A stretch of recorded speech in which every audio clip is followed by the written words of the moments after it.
నువ్వు లేచి ఏం చేసినావు? ఎల్లిగడ్డ తవ్విన ఎల్లిగడ్డ తవ్వి ఇది బూడిది చల్లిన, పొయ్యిలో బూడిది చల్లిన.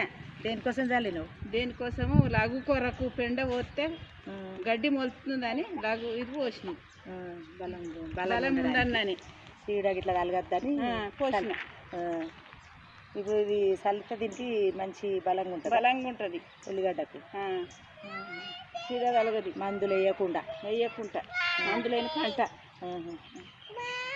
ఇట్లా ఈ ఉల్లిగడ్డ కన్నీ ఇట్లనే చల్లినాం. బూడిద చల్లాలి.